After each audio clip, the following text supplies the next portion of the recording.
In the last sections, we dealt with relatively simple aromatic and anti-aromatic molecules that contain only carbon and hydrogen in conjugated rings. These molecules are called annulenes.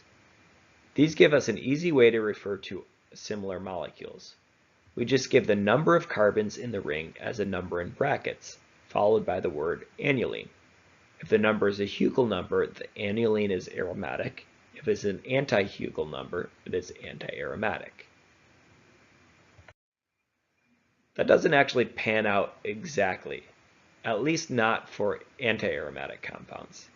In theory, 8-annulene should be anti-aromatic, but it forms a non-planar molecule to prevent conjugation and therefore avoid the anti-aromaticity.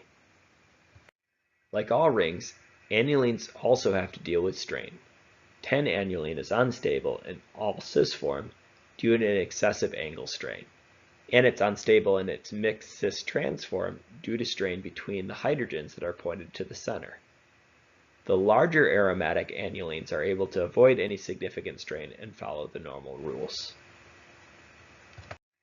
We don't only have aromatic molecules as single rings. Aromatic and normal rings that share bonds in common are considered fused rings. Fused ring aromatic systems are called polycyclic aromatic hydrocarbons. Fused rings are decidedly not biphenyls, which are connected but don't have any bonds in common between the rings. Naphthalene and anthracene are fused rings.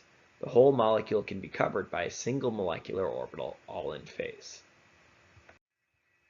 Aromatics can also be heterocyclic, meaning that one or more of the carbons are replaced by different atoms. It doesn't really matter how many carbons are replaced or present, as long as it follows Hugel's rule. Aromaticity is stabilizing, and molecules will change their hybridization to follow Hugel's rule. Pyridine will have its lone pair pointed out from the ring, not part of the pi system, and therefore be aromatic. Pyrrole needs the lone pair to meet the Hugel rule, and so it moves the electrons into a p orbital. Furan likewise needs to have those electrons to meet the Hugel rule, but only needs one set of electrons, so it has one pair that's in the system and the other that's not. The same is true of all the nitrogenous bases in nucleic acids. They all have the right number of electrons in the system to be aromatic.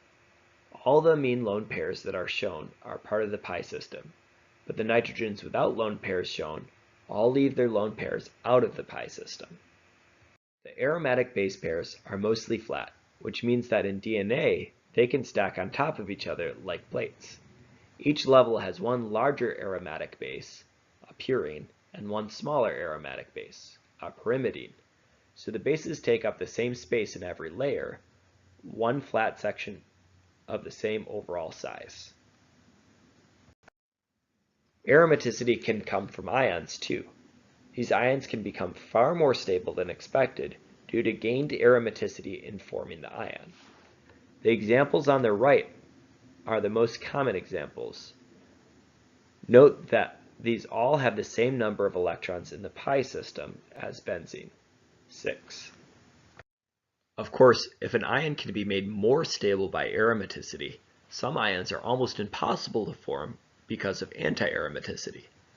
Both cyclopentadienyl cations and cyclopropenyl cations have 4 electrons, and so have a very high resistance to forming. Of course, to get an aromatic ion, we usually start with a molecule.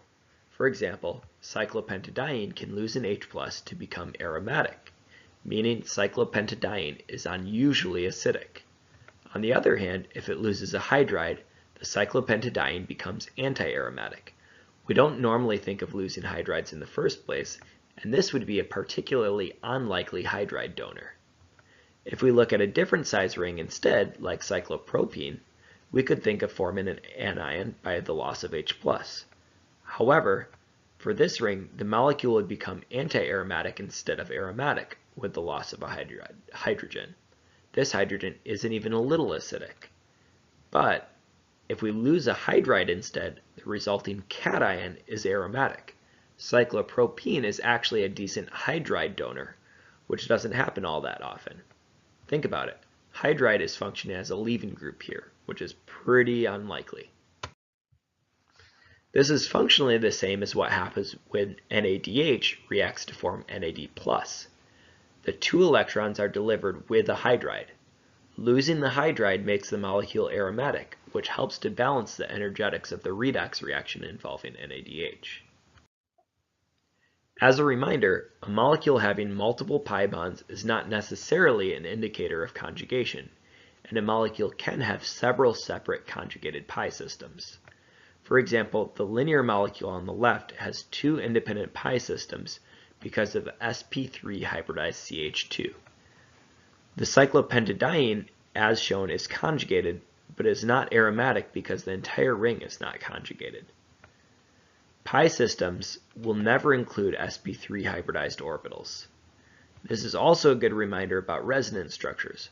One can only move the number of electrons that are in the pi system, and we can never move electrons that are out of the pi system as part of that system. Pyridine is a prime example. There are 6 electrons in the ring pi system that can move freely, but there is also a lone pair that we'd be tempted to move around too. Don't do it! That lone pair is sp2, and it isn't part of the pi system.